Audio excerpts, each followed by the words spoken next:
What's going on, everybody? My name is Nick. My name is Dave. And this is the Deep Dive, and we are in our final week of this Ripples of Generosity series where we've been talking about stewardship of money, of time, of resource, all those good things. And the timing of it wraps up well as we're kind of leading into Thanksgiving. And I really think that kind of set up the tone of this sermon for you. It did, and that's no accident. I do like this Sunday, the Sunday before Thanksgiving, as the quote-unquote stewardship Sunday. Yeah. Because I do think our hearts are sort of getting focused on that right before Thanksgiving. We'll talk about that some, but let's get started. Get into it a bit.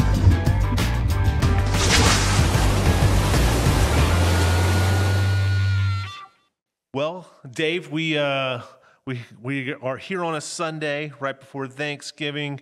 It's been a tumultuous football day yesterday. Especially in the Southeastern Conference. And I'm wondering how you're feeling about the Dogs going to the championship game. Well, this isn't a sports podcast, but I'm very hopeful.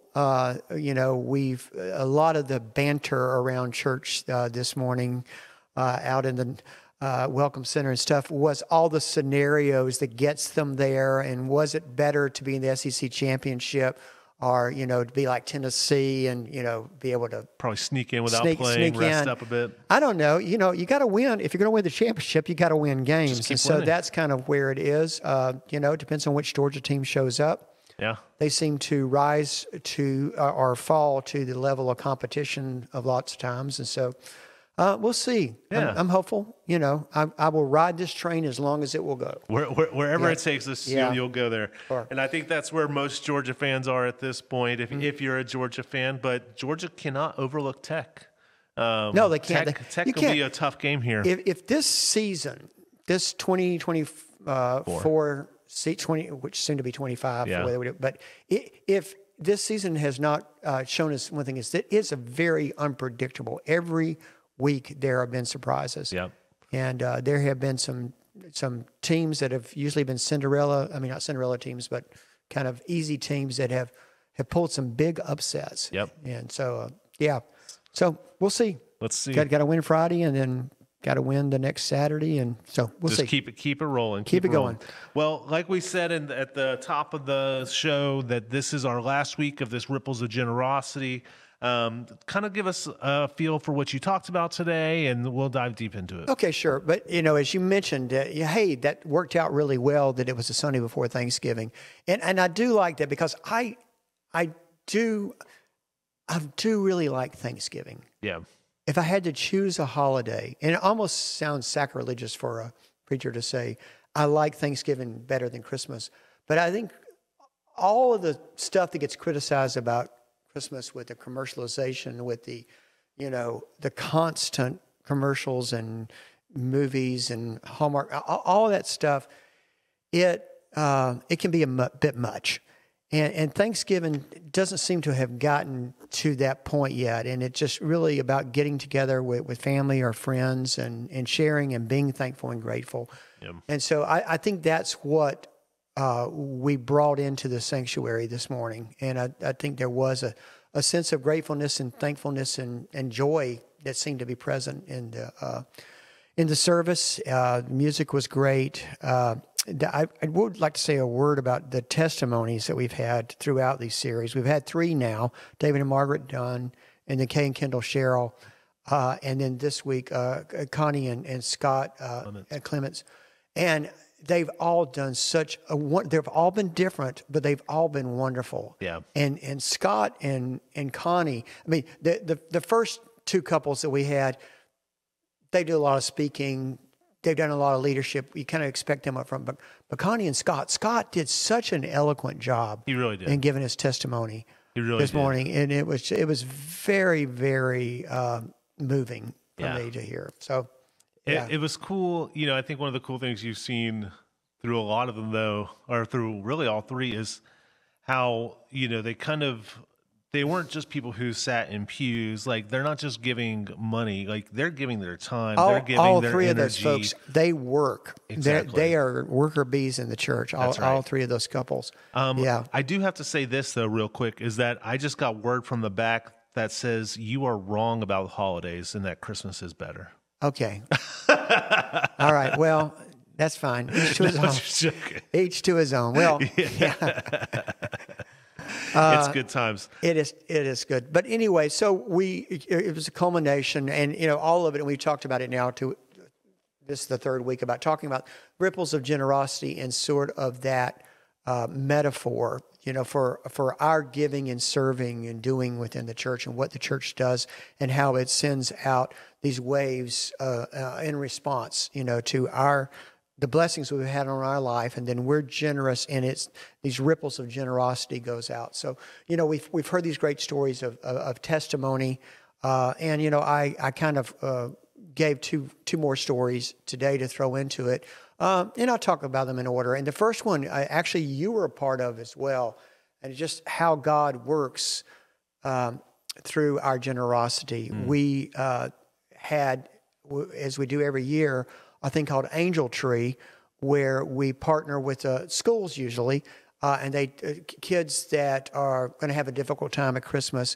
they'll provide us sort of a wish list for those kids, and we make little ornaments and put them on the tree. And usually over a couple of weeks, people come and get those out, and then they go shopping for them and bring the gifts, or either they go on Amazon, they've been created as a list, and do it that way. And so this year, and I think it just kind of speaks to the heart of the congregation and the generosity that's been building here. The list was up for the tree was up for 3 hours. Yeah, and that's not a exaggeration. Because I sit out in the welcome area, and they were gone. Yeah, as soon as service ended, you saw a mob of people go towards it, and then I remember people who came out after talking to somebody for 20 or 30 minutes in the sanctuary, and we're like, "Oh, I'm going to go get my angel," and they're like, "There's none up here. Do we have more?" And it's so over the next couple of weeks, and so. We did some brainstorming. It's like, how could we do it? In fact, I think 2 weeks ago, Chip and I were talking about it. Yeah. And so we had kind of come up with Murphy Harps, and I was going to get in touch with them because Murphy Harps, if you don't know about their ministry, it's not really foster care because it is residential, but they're kids that have been in the foster care system, and kids that have they've had very difficult stories to tell. There's many times there's abuse, physical, sometimes mental or sexual abuse that has happened to these kids. They have been traumatized, and it really kind of requires sort of some one-on-one. I've heard it described as just like kind of their last hope is Murphy Harps. Because, beyond that, and it's just somebody sort of painfully said to me, what's left for them is a life that might lead to incarceration and that sort of stuff. These are kids that have had a lot of trouble in their life.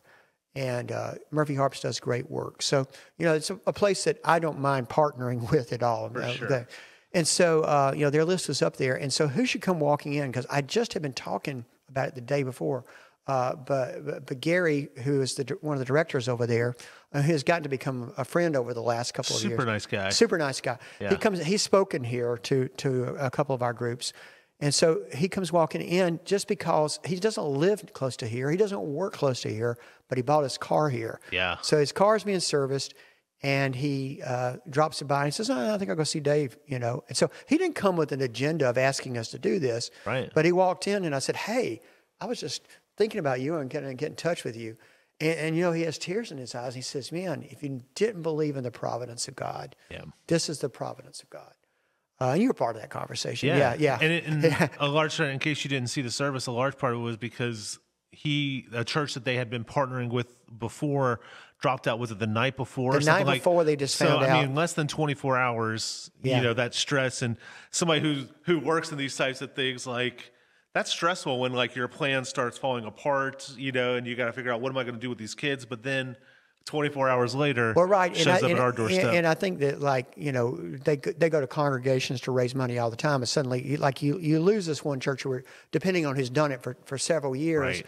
It's like, well, I got to go back to churches that have already given so much or whatever, and we have given some. Sure. but never in anything like that. And so, it was very blessed. So he created an Amazon list, and so that I would actually drop it into the notes of this podcast too. But it's their church-wide email is going out if you're a member of Hickory Flat and get that. But we'll make sure if you want to give to that, you can just go to Amazon to this Amazon list that's there, and it will send it directly to them. Yep. A little bit of a time crunch. I think they want them by December 9th. Yeah, I think that was right. The response that I got after the service, I know we're going to over. I mean, you said something, and as soon as that QR screen, I saw 10 phones pop up immediately. I had people coming afterwards talking to me about it, asking questions and that sort of thing. So, and that just speaks to the generosity of this church, and not bragging on the church. Yeah. But it is this sort of, it grows exponentially. I mean, generosity breeds generosity. Right.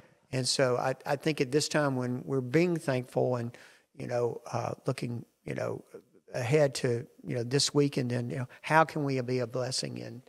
And there's so many stories that we could tell from the year of just how we've seen the congregation step up. Right. Yeah. And I think it actually really sits well with the theme that you chose, this ripples of generosity, because I think we as a church have a lot of generosity when it comes to it. And to understand that it's not just a drop in a bucket thing where it has no impact other than what you're giving to or whatever, but that it continues to extend on. And I think within the culture of our church, if somebody were to say to identify 2 or 3 things about your church that you think are core elements, this would be one for us. For sure. I think we are a generous church, especially when it comes to helping out our community and stuff like that. And I think the impact and the fruits of that evidence, and I really do believe that. So yeah, I think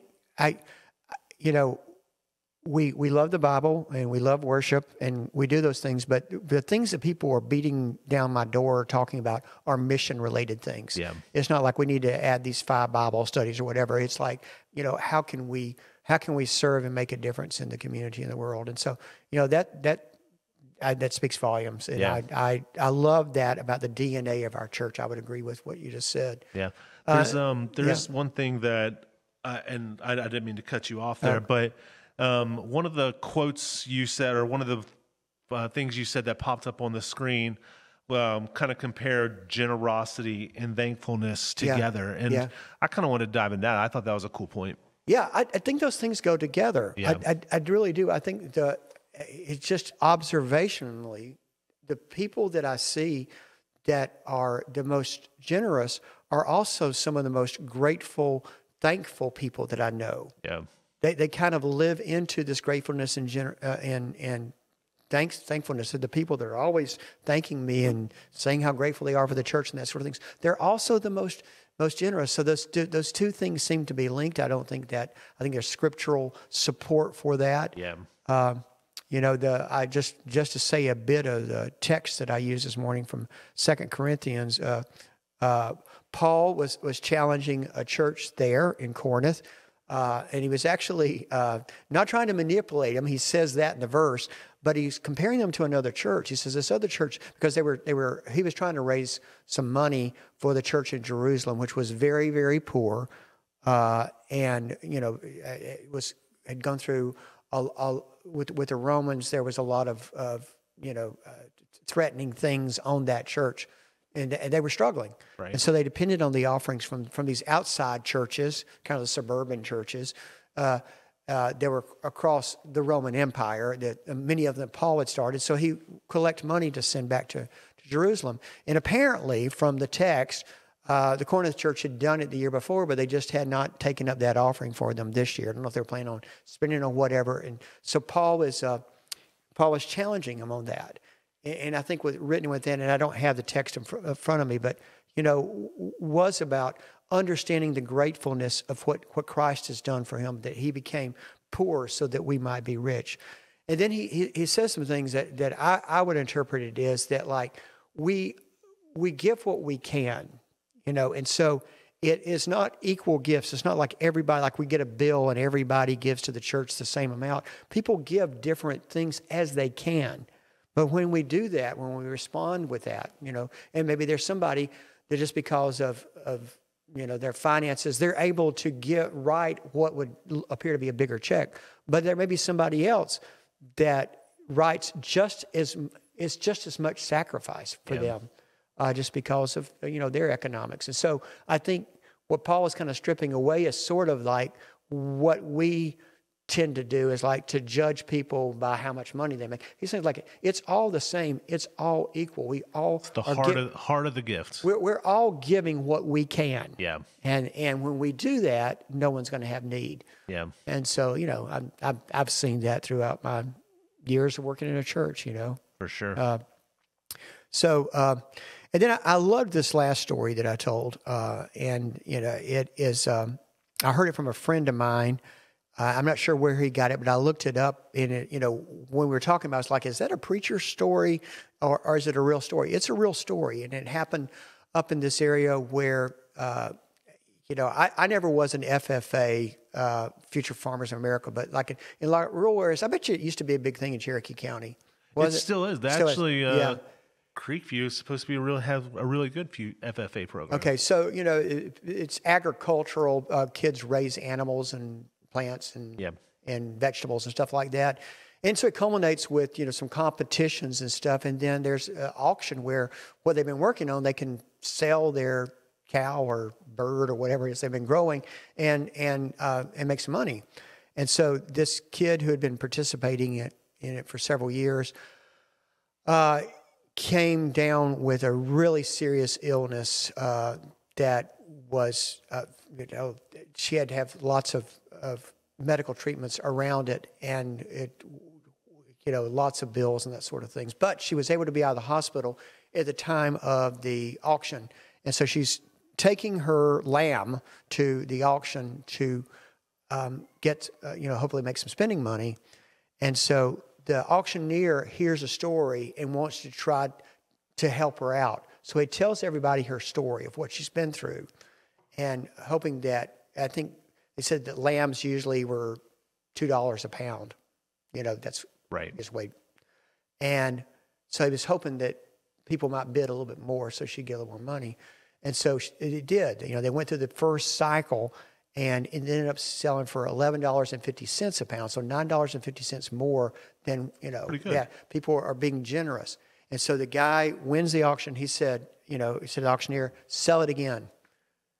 And so he did. He went back to it again and raised a bunch of money again, and then the person was declared the winner, and he said, sell it again.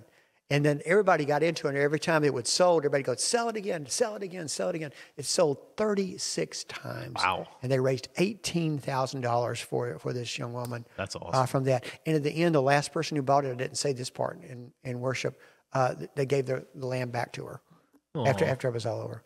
So, to me, that just, and there's all sorts of stories out there of what happens when people start kind of catch that wave of generosity. Yeah. And so, I'm just looking forward to where that leads us. We've had a struggling time the last 3 or 4 years, coming through COVID, coming through the United Methodist, the disaffiliation that happened. We lost some members and friends. We lost some income because of that. But yet God's taking care of us. We're in okay shape. Yep. And, we're now kind of putting it together to see where it will lead for us in 2025. And I'm real excited about next year. Yeah. Where the future of what we can do is going to go and all that good stuff. I think one of the things that I really resonated with this series is just being reminded of, like, when I'm generous, it impacts my joy, it impacts my thankfulness. You know what I mean? Like, It does all of those things. It's not just,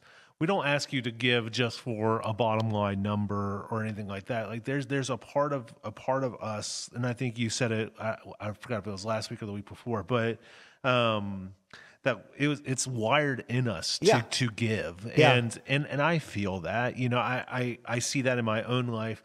This guy sent us the wish list, and immediately I was like, oh, I want to go grab something off of it. You know what I mean? And one, to make sure it works the way it needs to. Then two, like, I wanted to do something, and I think as we are able to do these things, as we add this to our faith walk of just finding ways we can be generous. And that doesn't always just have to be in one place. Like, I've had a friend recently going through a really hard time, and we're like, you know what, we're going to do dinner for you. Like we're going to drop off dinner 2 or 3 times for you, and just to help out. So you don't have to worry about that. And we do a lot of that stuff here at the church as well. But, just finding people that need to be like, that might be in your circle that just need a little extra attention and care. Like providing those things in those spaces are big and shows generosity as well.